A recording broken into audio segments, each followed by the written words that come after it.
Good evening, doctors, practitioners, and a few patients here. This is Dr. John Brimhall in Gilbert, Arizona. My lovely bride Susie is sitting right beside me because she never likes to miss a word that Dr. Mark's talking about. Clark is our host tonight, and the famous Dr. Harris is here, and Doug Grant, the manufacturer and patent holder and formulator, is standing by as well for OHS.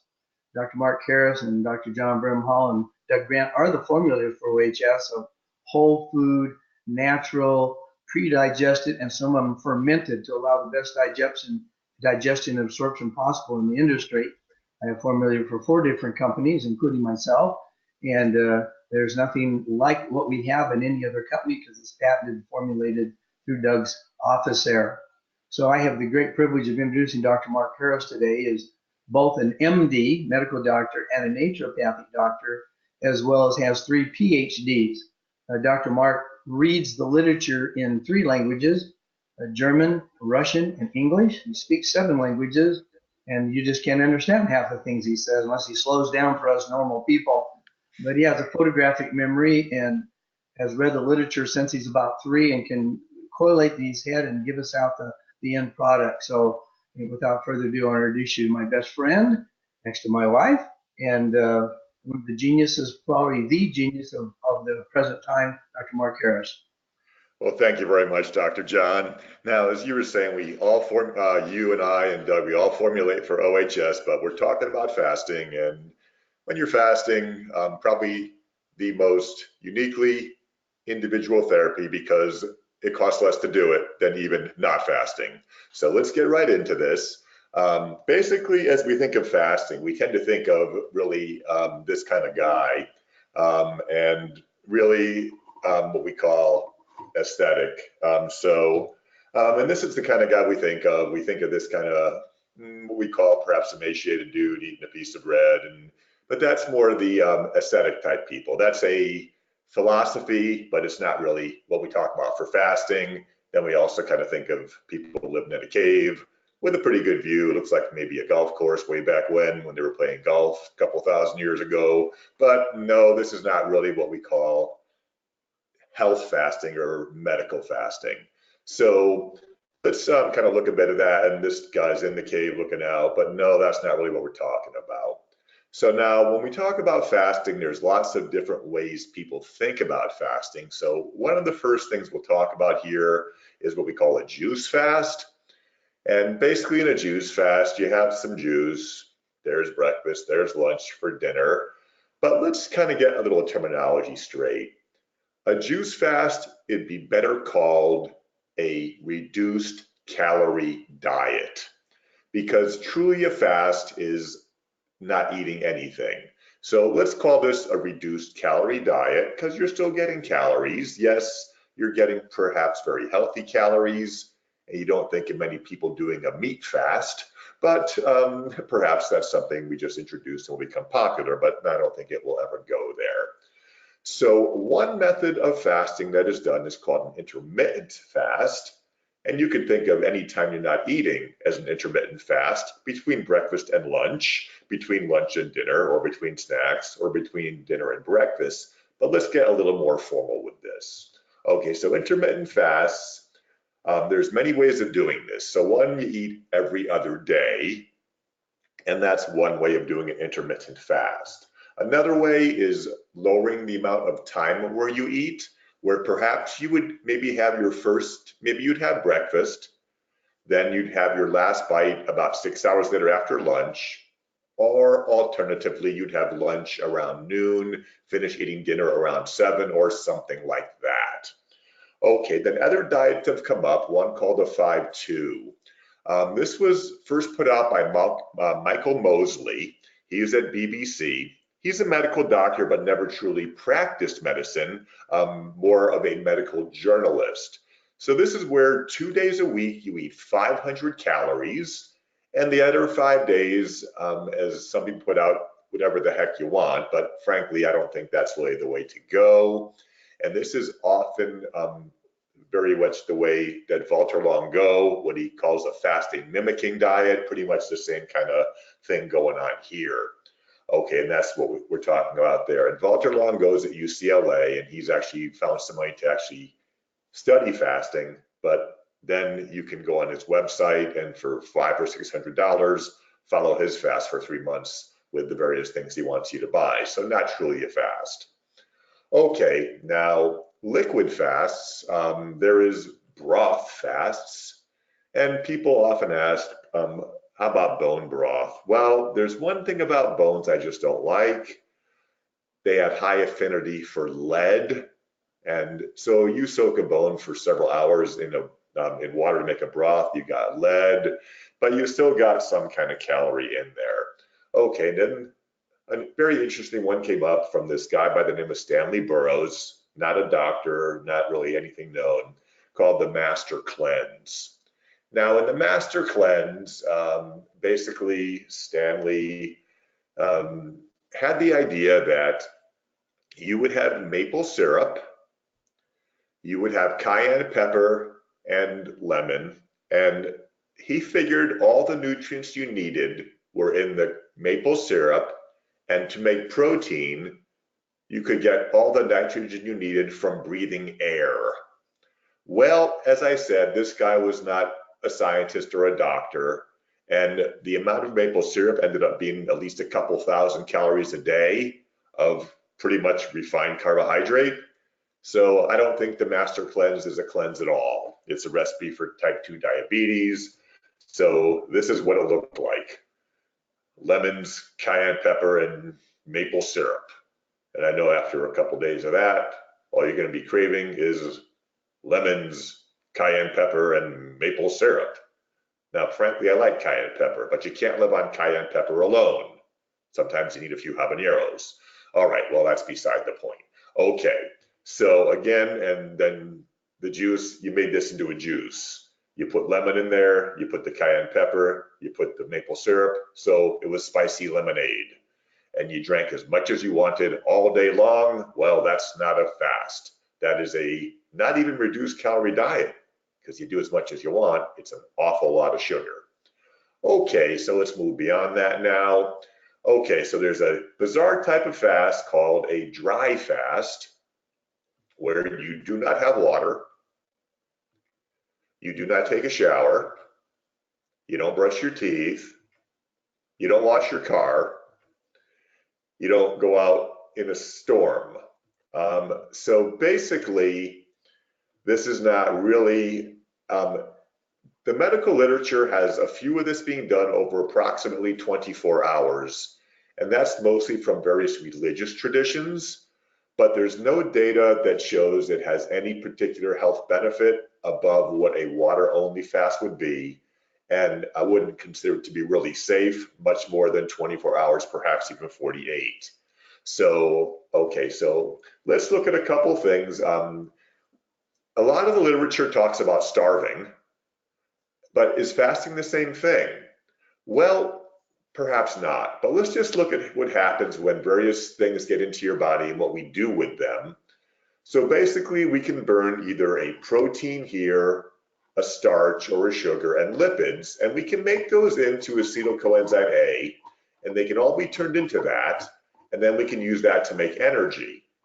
But when we're not eating, we start to break down each of these things, and we convert them, but this is a fed state. But now in a starving state, we can think of starving state as something that is thrust upon us. It is not voluntary. So this can be from war.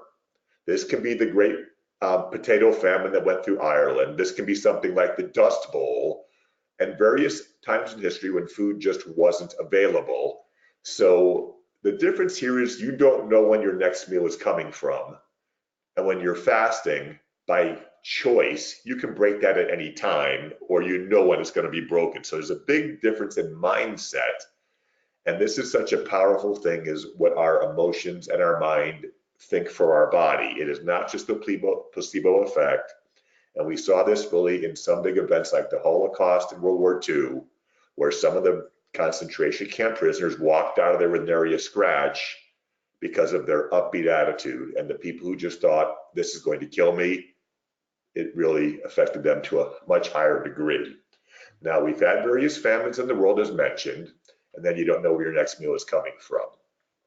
Okay, so when we talk about some health conditions, and this is certainly not fasting, but this came out of the CDC in 2016, 39.6% of adults were obese, 18.5% of children, and related to many things, including death, hypertension, atherosclerosis, diabetes, stroke, et cetera, et cetera. So the obesity part of this, we've had some various things done. Various cancers are related here also. And this has to do a lot with leptin resistance, which we're going to be getting to in just a little bit. But obesity has been related to endometrial cancers, breast, colon, kidney, gallbladder, liver, lung, many of the solid cancers, not so much the leukemias and the lymphomas, but a vast majority of cancers are solid tumor cancers, not blood-borne cancers. Okay, and then not just cancer though, but we have other things, quality of life, clinical depression, anxiety, and body pain. And if you kind of look at popular culture on the internet, when it says quality of life, everyone talks about, oh, you're body shaming if someone is fat or overweight or morbidly obese, but this is a real health issue. And even if it's you're really proud of this fact, truly, it's not really something that most people are happy about. Some people say they're okay with being bald, but everyone would prefer to have hair, or at least hair on the top of their head, probably not in their nose or on top of their ears. But what they say, what is aging? Getting hair where you want it and losing it where you don't want it. And of course, with obesity, there is it changes because leptin gets resistant in the brain and it causes anxiety, and then pain will ensue. So it's not just about cancer, and fasting is going to be shown to be good. Now, the other thing that we're looking at with morbid or non-morbid obesity is the concept of insulin resistance. Now, a lot has been written about this. So basically, this is defined as having a high carb or high sugar diet, sedentary lifestyle. These are contributing factors. And and this is people on prednisone, this can happen also if you have chronic stress, and that's probably everybody. And then Cushing's, that's adrenal disease, autoimmune, polycystic ovaries, that's an insulin problem. It's not a FSH, LH problem, it's insulin. And then if you're highly inflamed, like many of our patients and all of us are from all the things that has in our environment, in our diets, and stress in general. Okay, so, and then obesity is going to do this also. Now, what's happening here is we have various chemical things coming on. Tumor necrosis factor alpha, the toll-like receptors, and toll-like receptors was the German word toll, which just meant nothing to do with the receptor, but it just stuck. So ceramides come from frying foods and from alcohol, PKCs from chemicals. ER stress is endoplasmic reticulum, and this is where proteins are folded, and this can be altered by some genetic SNPs and also by various pharmaceuticals. And then we have, this is reactive oxygen species, and this happens inside our mitochondria. And then we start making this thing called NF-kappa beta, and then it starts inflammation from both the IRS gene, not the Internal Revenue Service, but a gene, and then we get insulin resistance. So this is kind of the pathways of doing this. Okay, and then we have, beyond this, we're going to go now to what we call adiponectin.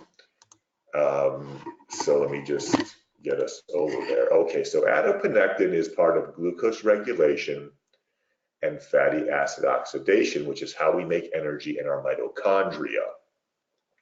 So when we have a lot of adiponectin, we tend to be satiated, we tend to have a healthy gut, but when we get too much sugar in our body, it suppresses adiponectin. We tend to make more ghrelin, and then we get more problems. And this is a big part of insulin regulation. And if this is off, we get excess insulin, and that excess insulin throws off insulin regulation. That goes down, and then we get insulin resistance. And once we get insulin resistant, we are on the road to heart attack, we're on the road to type 2 diabetes, we're on the road to Alzheimer's, we are on the road to inflammation, we're on the road to cancer, we're on the road to anxiety, we're just on a road we just don't want to be on. So a little bit of chemistry and pathways here.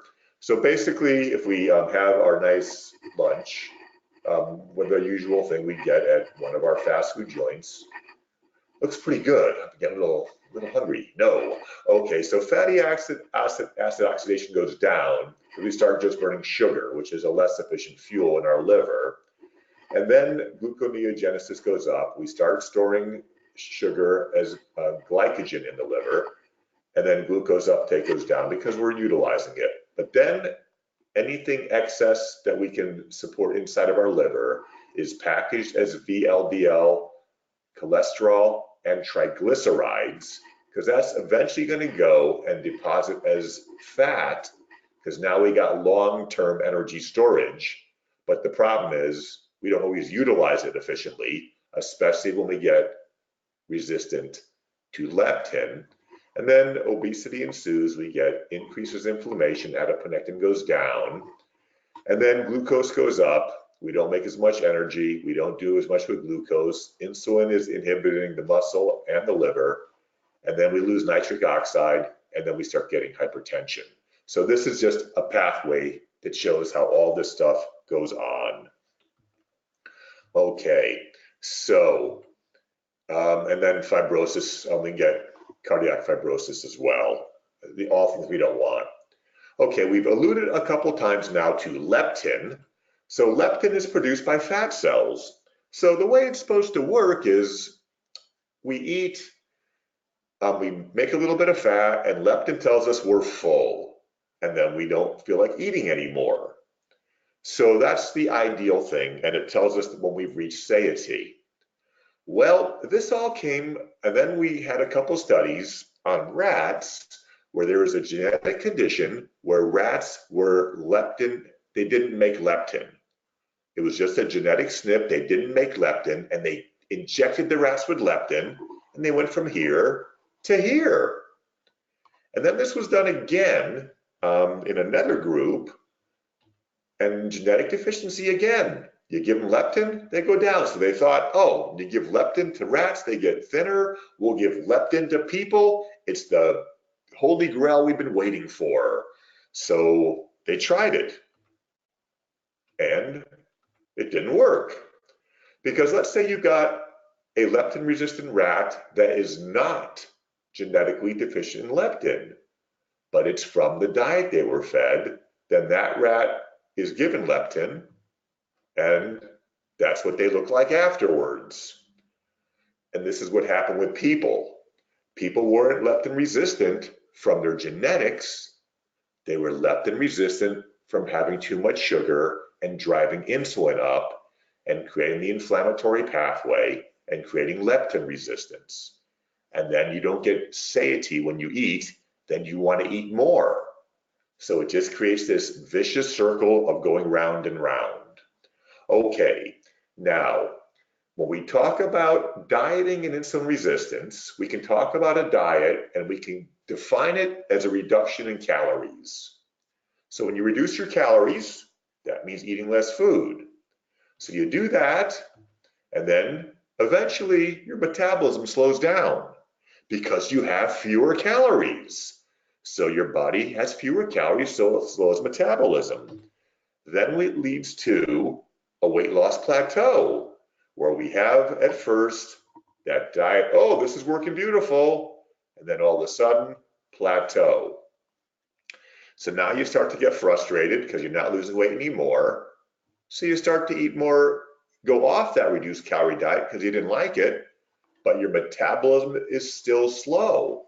So you gain all the weight back. And this is why dieting doesn't tend to work, and it has no effect at all on insulin resistance. So you're still resistant to insulin. And another way to think about insulin resistance is your waist to height ratio.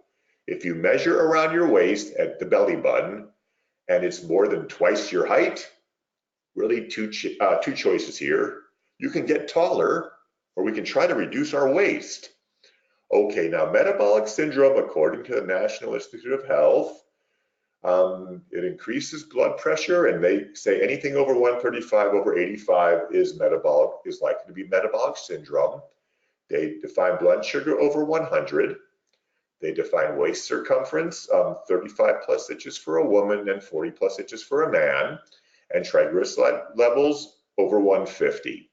Now, this is from National Institute of Health, and they're primarily going by laboratory values, but I don't think these numbers are quite correct. So I would kind of correct these, and I would say that really what we have to look at, and this is the cholesterol numbers they're looking at, and this dude. Okay, so you see what he's being fed. There's the cupcake, cheese, strawberry. Okay, but if we look at these numbers, what the data really tells us, blood pressure we can leave there. But the blood sugar, I think anything over 90 is going to be a problem. We can leave the waist, but triglycerides, anything over 100. And I would say for the cholesterol for men, anything below 50 is really what they're going to be, and that's going to lead to this metabolic syndrome. Okay, so blood pressure, with one particular therapy, blood pressure can go down for metabolic syndrome. Blood sugar goes down.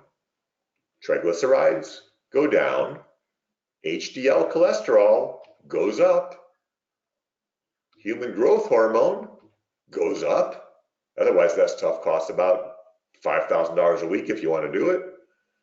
Okay, so this was a water-only fast, and these numbers changed. Blood pressure went down, blood sugar went down, triglycerides down, HDL, human growth hormone up. That happened in a water-only fast for a duration of 24 hours. There's not a drug in the world that will do anything like that. And doesn't that look yummy? Okay, now, this comment was written, insulin-mediated glucose uptake was inversely related to body fat, percent body fat. So the higher our body fat is, the more likely we have insulin resistance. And that was the kind of same thing we're looking at with the waist circumference.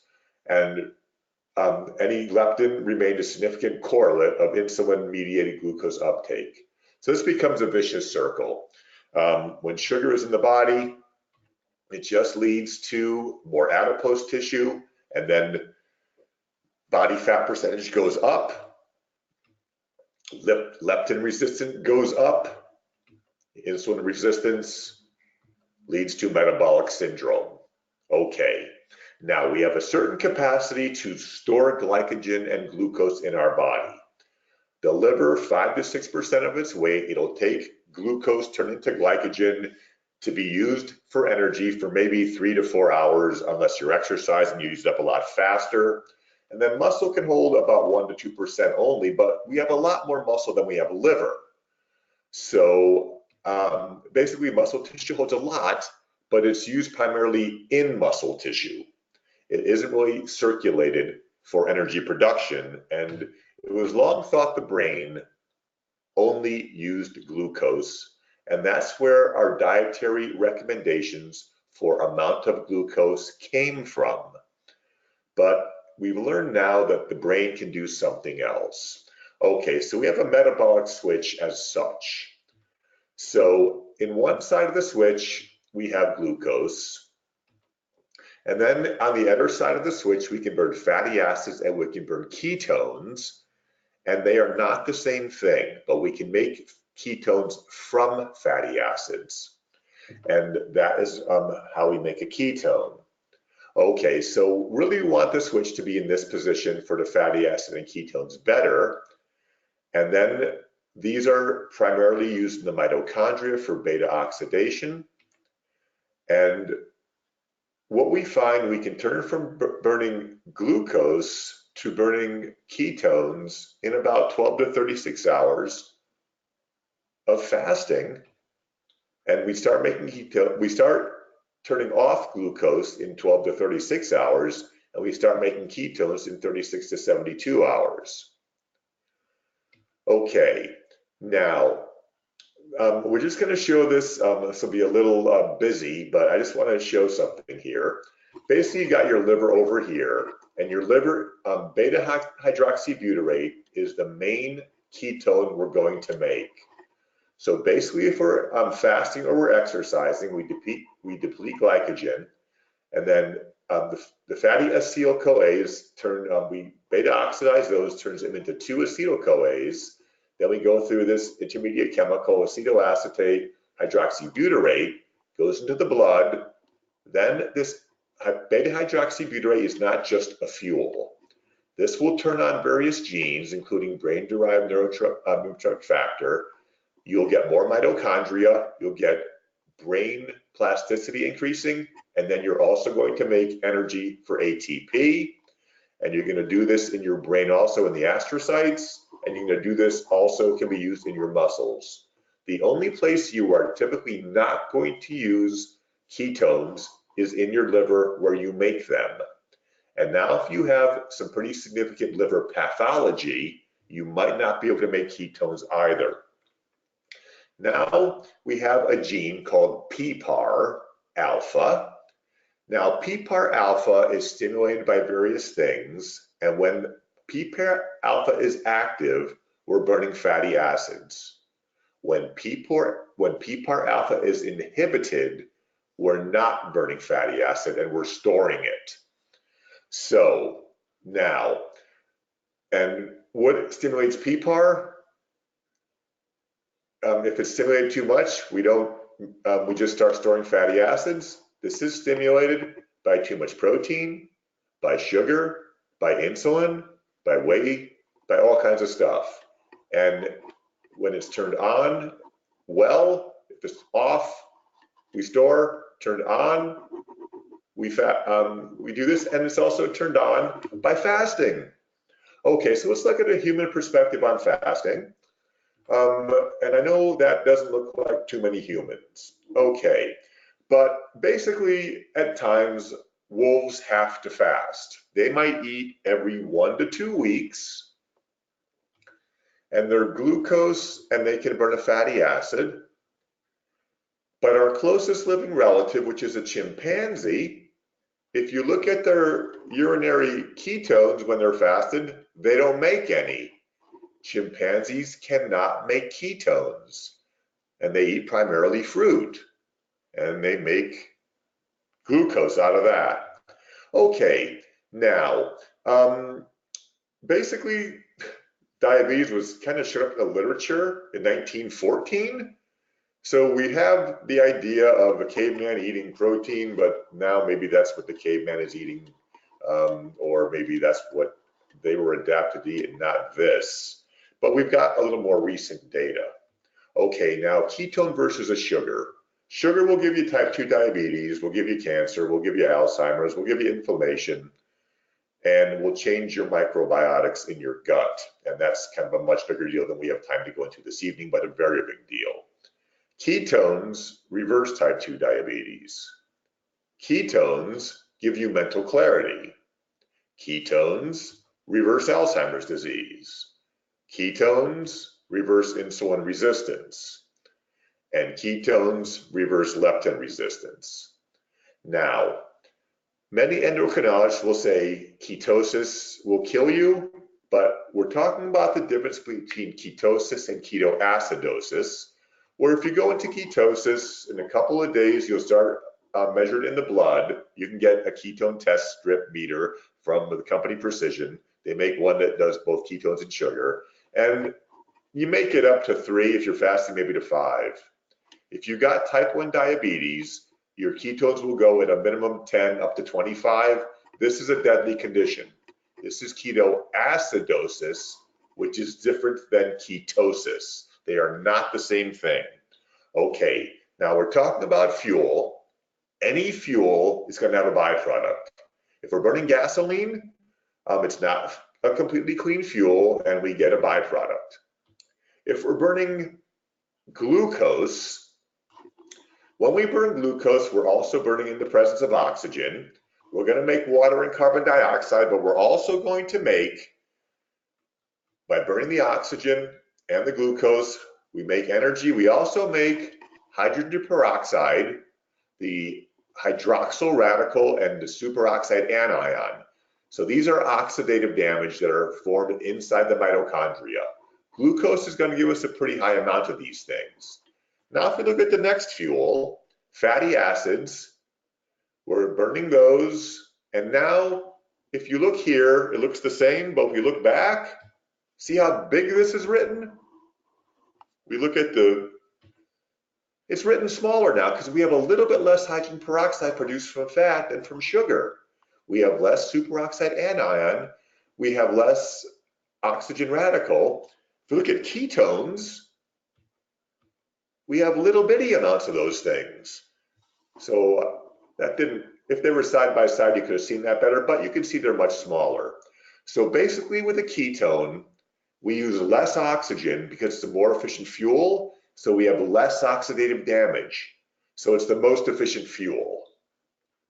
So that's what we're trying to get to here. Ketones are efficient with the least amount of damage. So we age the slowest when we're burning ketones. Okay, and we make more energy. All right, so what's a ketogenic diet look like? We get quite a bit of fat. That's fat, that's this stuff in a powder form. There's protein about the size of a palm and a lot of nuts and oils. So 70% fat, low fiber carbs like these, and about 10-50% protein. That's a ketogenic diet. So so do we have to fast if ketones give us a lot of benefit? Well, let's see. Okay, now in commonalities in fasting and ketosis, you will lower insulin with both. You will lower blood pressure. You will become leptin sensitive. You will reduce triglycerides.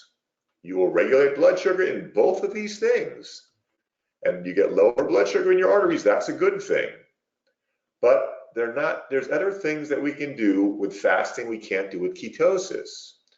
So studies, they're kind of hard to fund because not many people will derive a lot of benefit and financial reward by saying fasting is good for you because you don't even eat.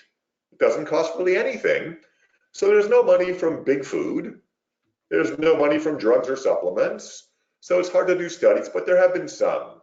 Now, there's been studies when people have been in famine, and this can be from things like the Depression. There's even statutes to it. This was what was called the Dutch winter of starvation during World War II, and modern day places where there's people living in deserts and there's no water, can't go anything, like Somalia, tragedy. But we see famines peaking at certain times in history. And this is when some data have been done, and usually these are around times of war. So basically in the late 19th century, in India and China, there were huge famines.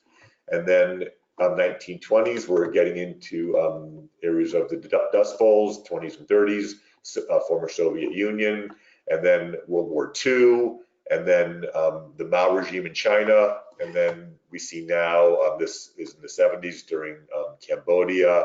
This was during the tragedy in Cambodia in the 70s when Pol Pot was destroying the country, and then in various places in Africa in the 2000s. Then we have religious fasting also, and we can get a few studies from that. Ramadan is done, really I would call this an intermittent fast, where it's done breakfast before sunrise, dinner after sunset. So that's typically, depending on where you live, 12 to 15 hours, and some studies have been done on this. Now, if there's a place, like say you're in the Arctic in the summer and Ramadan happens to fall there, then you just kind of go by the clock in Mecca.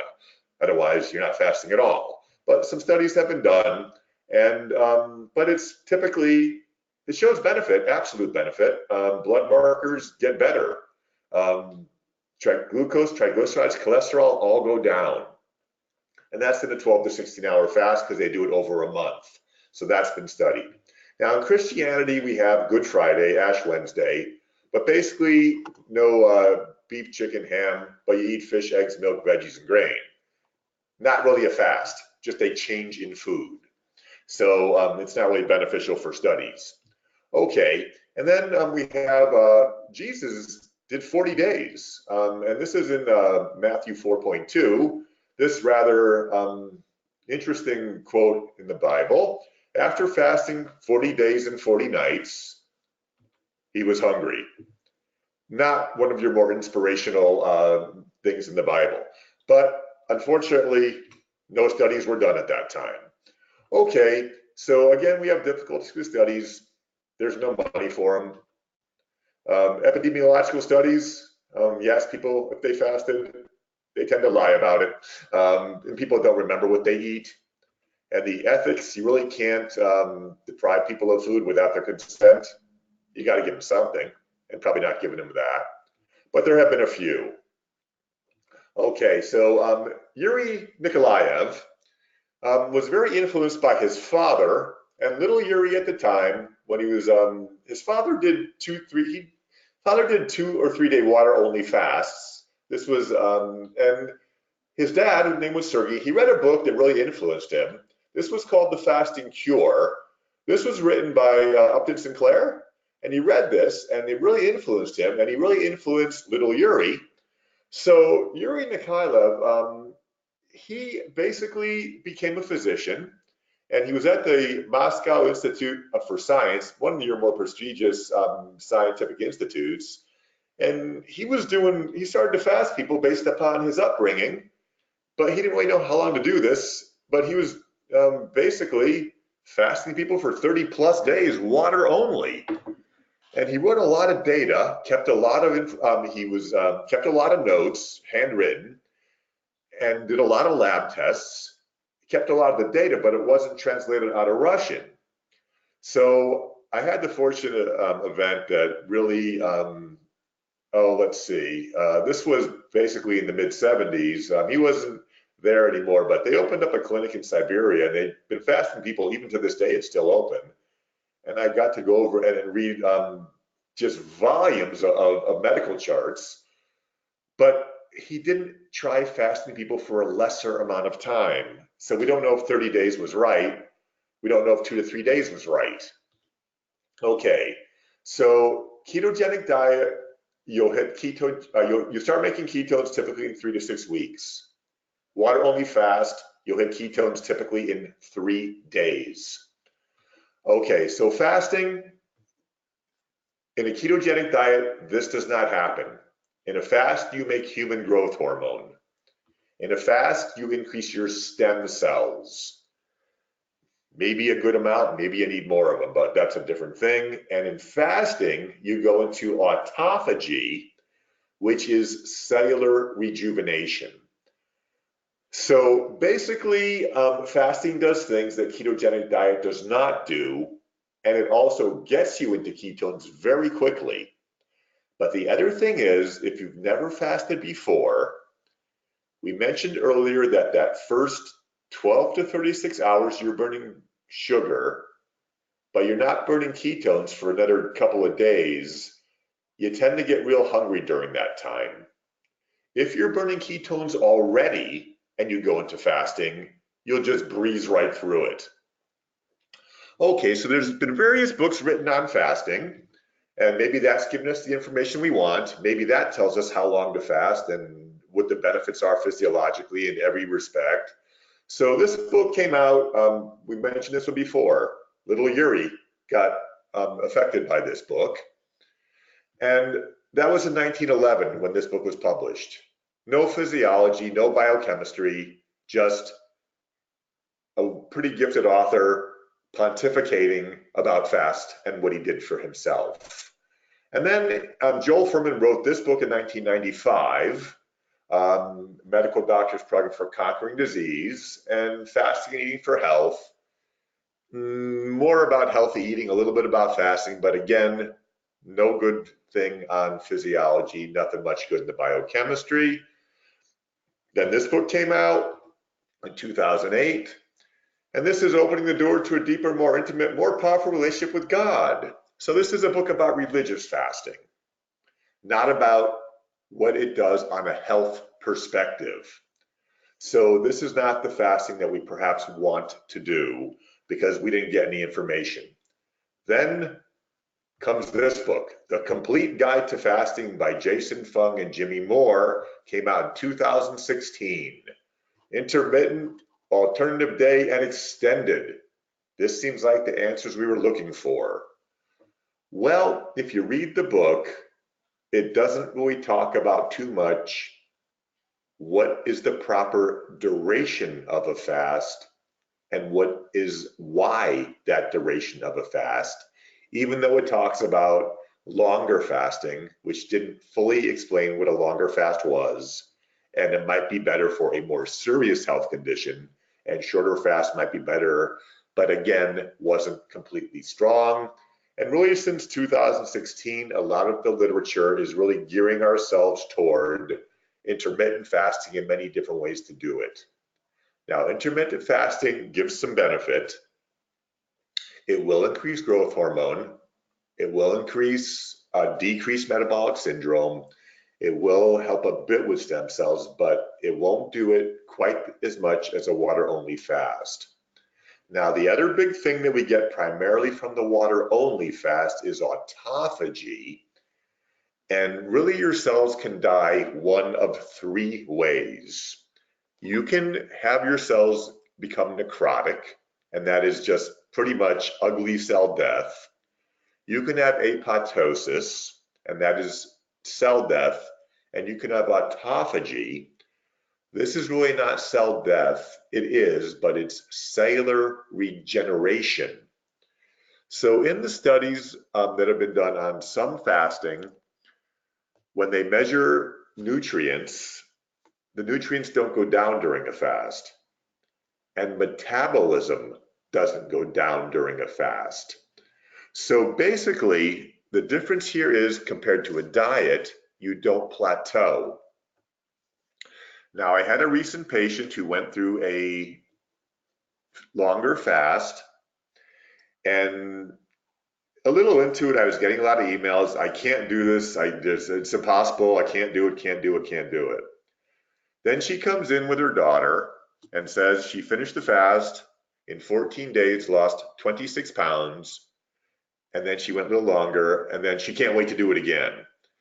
And then she started eating regularly again, but healthy, and never put any weight back on because she was no longer insulin resistant. But is it 14 days? Is it 20 days? Is it 6 days? Now, after Yuri had written all his medical data, we really didn't know if it was 30 days or we could do it for less. So we had that meal. And then we had basically, we don't want this to be a forced fast. We want this to be voluntary. We don't want to have a negative reward. Basically, I'm kind of working now. I'm just about to the point where I'm ready to come up for most people what would be the ideal amount of fasting based upon the physiology and the biochemistry. So what I've been doing over the past several months, and got about a little bit more to do, and we're certainly going to present this information in very short order, but basically we want to base a fast on what is the best physiological benefit, what is the best for our health, and then we don't want to extend it any further than where does it become detrimental. And to that point very quickly, but those are the questions we still have. How long should we fast? How do we optimize autophagy? Can we make stem cells without getting stem cells injected? These are the answers we want to come up with. And can we get human growth hormone without injection? So we're very close to this answer, but we're not quite there yet. And then how frequently should we do it? So I've got about another month or so of delving through the German literature and then some of the other literature, but we're very close to this answer, and I will most certainly have this for you. And this answer will then be presented in January at Dr. Brimhall. We have every year Homecoming 2020. This year it's January 17th through 19th. So the rest of these questions, growth hormone without injections, that would be kind of nice and kind of inexpensive. Stem cells without injections? Is that possible? And is there anything else we can do to make autophagy better while we're fasting? And how long should we go? And how often should we go? So those are, as yet, the books have not covered that information. A lot of the studies, Walter Longo, his fasting mimicking diet is not really a diet, but he says if he raises a lot of money doing it, he'll put it into more fasting research. Well, how long do we have to wait for that? And there's, again, that money, but the Germans did some good studies. So that's what I'm reading right now. And I'm going through several hundred studies so I can give you these answers in January, a couple months from now. So at this point, I'd like to open up to any questions you have. So if there's any, I'd be happy to answer them. If you don't, I'd be really looking forward to seeing you in Phoenix in January. It's a real nice time of year to be there. So if you have any questions, type them in. I'll answer them to the best I can. Dr. Harris, while we're waiting for somebody to type that in, I know you do 2 14-day fasts a year. Can you tell us how you feel on that and what you Okay. Yeah, the question is, okay, I personally have been fasting for a long time as I've been starting, because I looked at this literature originally in the early 70s. So I've been fasting a long time. So typically as you go through a fast, and I do a couple of fasts, I fast regularly, and even when I'm not eating, I do an intermittent fast. But really about the first day, I'm feeling pretty solid. Second day, I'm thinking about food. I'm looking at recipes online. I'm kind of salivating. By the third day, I'm not really hungry at all. And by the fourth day, I almost feel euphoric. And if I was just going by religion, I'd think, oh, I'm seeing God, but biochemically, I'm making ketones. Perhaps not quite as a Rosetta Stone moment, but it still feels pretty darn good. And then basically, if I go any longer, I'm still burning ketones. And basically, just to put one spin on this, someone with 10% body fat could fast for 6 weeks before they start burning protein. And someone with a higher percentage of body fat could go a lot longer. So I just do it regularly. Frankly, I feel great when I do it. And I like the benefit I get from it. And it's pretty good for memory. I think I got a pretty solid memory already, but it's even better for it. So that's how I personally do the fasting, but that doesn't mean everyone needs to do it the same way I do it. So that's how I do it. But the first couple days, I pretty much eat ketogenic most of the rest of the time, but I've experimented by going out of ketosis and going into a fast. That's when I get real hungry on day 2. But if I'm in ketosis and go into the fast, I get that euphoria much, much quicker. And it's a darn good feeling, and a sense of calmness comes over you. Just don't plan on going for a sprint that day, but you can certainly exercise. So that's how it goes for me. Dr. Marko, a couple of years ago, we did a seminar, homecoming again a few years ago, where you lectured, and also some other people lectured on ketosis, and they were saying how hard it was to be in ketosis as a vegetarian, yet you are a vegetarian. Would you tell us how you do that? What type of food you eat? Do you feel are beneficial? Okay, so yeah, because this is something that we talk about, and I'm not just a vegetarian. And vegetarian is easy because you can do dairy products and heavy cream and cheeses, but I'm a vegan. So basically, I eat a lot of nuts and seeds and avocados and various healthy oils in my diet. Now, when I do eat, typically it's one time a day. So I make smoothies during the week because I can do that. And frankly, that's what I have time for. And I dump all kinds of stuff in there. It's kind of absurd, upwards of 35 different things. But I put enough stuff in so it's 75% fat, about 15% protein, and about 10% carb from leafy greens. And I'm getting in that smoothie 9 grams of glucose. So that's what I'll eat during the week. And then on the weekends, I will typically do something like a zucchini noodle with some various pestos. And the pestos are made from nuts, and there's oil in them. So I'm getting the adequate amount of protein, but I'm getting the high amount of fat also, either from I eat a lot of nuts, a prodigious amount of nuts, and I buy them online. And if you get enough of them, they send you a hat. I have a hat. I look stupid in it, but I have it. But I eat a lot of macadamia nuts. I eat a lot of almonds. Pretty much any nut is okay. There's just one thing I'll educate you. I want to talk about is peanuts. I don't like peanuts for one reason, is they grow a mold on them called aflatoxin, and they use that in lab animals to give them cancer so they can study the cancer. But there's a kind of peanut called the Valencia peanut. These grow in New Mexico, and New Mexico is kind of dusty dry, but because it's so dusty dry, they don't have any mold on them. And you can get Valencia peanuts in stores or Valencia peanut butter, and it just means a peanut from New Mexico. It's not a brand or anything. Lots of people have it. So if you're gonna eat peanuts, eat those. But really any other nuts are healthy, nuts or seeds. I eat a lot of them, a prodigious amount. I eat a lot of olive oil. I eat a lot of, I also MCT oil, which is made from coconut, which converted directly to ketones in your liver. Then something called perilla oil and black seed oil. I just eat those because they're healthy oils. And of course, essential fatty acids I swallow and dump into my smoothies. And my smoothies are unbelievably healthy and they taste awful. But there's ways to get around that if you're really a foodie. So that's how I am primarily, almost exclusively, but not exclusively, raw ketogenic vegan. And I think I might be the only one doing that, but it's really healthy. So that's how I do it. Are there any questions that popped up there? I haven't gotten it yet. Okay, I'm not sure that's working properly. Let's talk just a teeny bit about homecoming. Doug Grant is going to be covering the nutrition that we use OHS products. Dr. Mark, about how many essential products do you have now? About 10 or 11? We got about 8 or 10 of them. I'm hoping to get 1 or 2 more introduced at homecoming. The thing that we have ahead of any other company out there is Dr. Mark not only reads literature, he remembers it. I think he remembers it since he was about 3 years old. And so he looks at all the nutrition we've ever developed and want to develop because he can correlate in his head all the literature that's out there.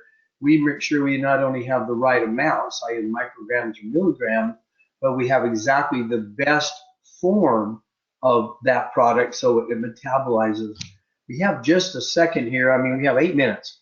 Take us through your new product, DAC, vitamin D, A, K1 and K2, so they get a vision of how we formulate all of our products. And Dr. Harris evaluates mine and Doug's too to make sure we're on top of the game.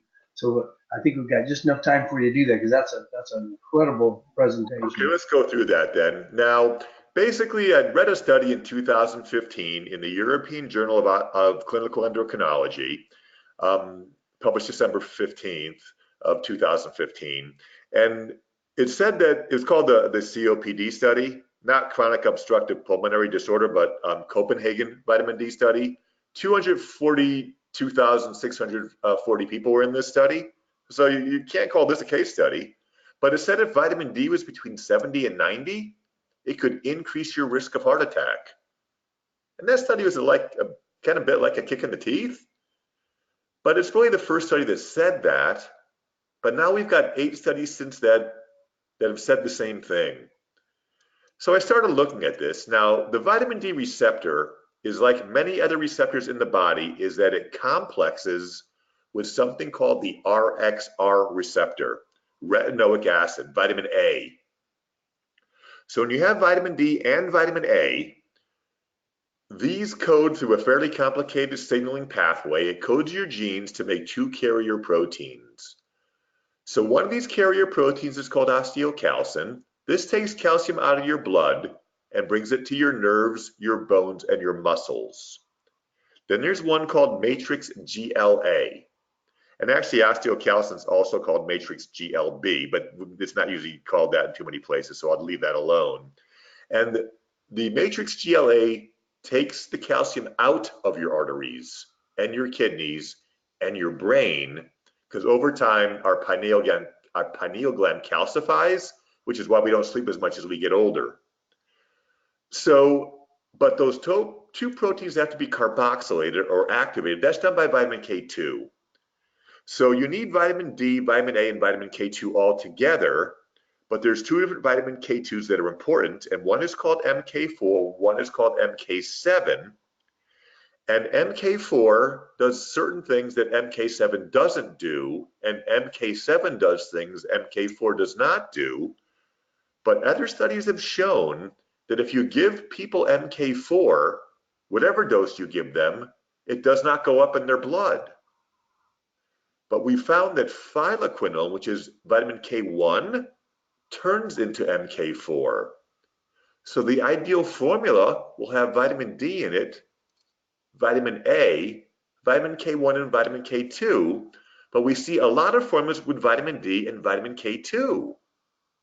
So vitamin 2 carboxylates the two proteins, but if you don't have vitamin A, you don't make the two proteins. So that'd be kind of like going to the gas station and spraying the gas all over your car instead of putting it in the gas tank. So you got to have the vitamin A in there, but people get a little funny about vitamin A because there was a study that was done that said vitamin A could cause liver toxicity. Well, that study was not done on vitamin A. It was done on a pharmaceutical analog we know as Accutane, which they give to kids for acne. And everyone knows that's liver toxic. But the studies on true vitamin A say we don't really know if there is a toxic dose. So there's no true toxic dose of vitamin A. So, but we don't have, and it's shown maybe a few 100,000 units a day for a few years, but we're not doing anything near that. The only place you get that is eating a polar bear liver. And I don't know if anyone's doing that. That's enough to kill you, but we're not putting polar bear livers in these little pills.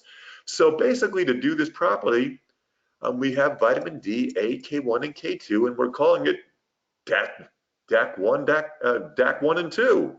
DA, K1, and K2, because this is what the literature says. And the other thing it also says is that this combination can decalcify your arteries in 6 to 12 weeks, decalcify your pineal gland, balance your blood sugar, and for some reason we don't quite understand, acts as an antioxidant in the brain. So this is why we put this together. And right now, it's the only one in the world. Then the other thing, we had to get this done correctly because what a lot of any vitamin, any really fat soluble vitamin has to be in some kind of carrier oil. And most all of them are in soybean oil. And I don't like soybean oil. So when Doug was ready to formulate this, I told him I don't want you using soybean oil. So it took a lot longer to make it. So now what we have this in is algae oil, and algae oil is the healthiest oil you can possibly get, and that's where fish get it from eating algae. That's where they get their essential fats. Fish don't make it, they get it by eating algae. But if you get it from fish, your essential fats from fish, they have heavy metals in them, and they have to be distilled. But distillation is heat. Then the heat damages the oil. So even you definitely want the algae oil, and that's what we have these packed in. So it's just the best one you can possibly get based on a whole lot of research. So that's DAK1K2. Dr. Harris, one quick last question here. Now, we just taught a stem cell seminar this last weekend, and I said some of the literature says that you have to be careful if you're on Coumadin or something to thin the blood, and you have an opinion on that because some people are afraid to take it. And to me, it seems like everybody on the planet should be taking this one product, if nothing else. If you can take the calcium out of the pineal gland and the arteries and put it into the bone, my goodness, that alone would be worth a fortune. So what's your opinion on? Well, there's something else that has come up, and this is something that is medically known, but politically a hot potato. They looked at people on Coumadin and warfarin, and the people who eat dark leafy greens that are very rich in vitamin K1, their PTs and the INRs do not get altered at all. This is their prothrombin time and their international norm of their blood clotting to make it a little bit easier. They don't change when they have dark leafy greens. And of course, the K1 we use is from dark leafy greens. So medically, no problem, but other doctors may give you some pushback until you show them the literature. Then it's not even an argument. So, and then also, if you can get if you're getting Coumadin to thin your blood, but you're taking the calcium out of your blood, that's, I think, the key to the whole thing. So, and then the question has to come up, do they really need to be on Coumadin? But that's perhaps for a different discussion. Well, I really appreciate you. We've run out of time today. And just so you out there in the audience or listen to this later, you can see, is there any question he can't answer? And I think the answer is probably no. He's Mr. Google himself. I think I know everything. Shoot me in the head, please. Well, I know you don't think you know everything. We just think you do because you know so much. But he actually started working with one of his medical professors when he was 10 years old. Before there was Google, he was the Google. And so please come to Homecoming. He has 3 complete lectures there, including a 3-hour workshop to where we're going to be going over melatonin. You didn't get a chance to even touch that tonight, but also talk about how we do injections as well. And the injection seminars out there, we've been doing some stem cell and other things to demonstrate for that one last hour of his workshop. So do not miss it. And we're also talking about inflammation that weekend also. And we know inflammation is the underlying of all chronic disease, and also compromised mitochondria accompany every chronic degenerative disease. We're going to talk about that too. In fact, I'm not sure there's a topic we're not going to be covering when it comes to getting healthy and staying healthy, detoxifying, reducing inflammation. There you go. So please come and join us. Thank you so much, Dr. Harris. And I'm not sure. It's been my joy to be here. Very good. So good night to all, and we look forward to seeing you at Homecoming. Look so forward to seeing you there. Thanks for being here tonight. Good night.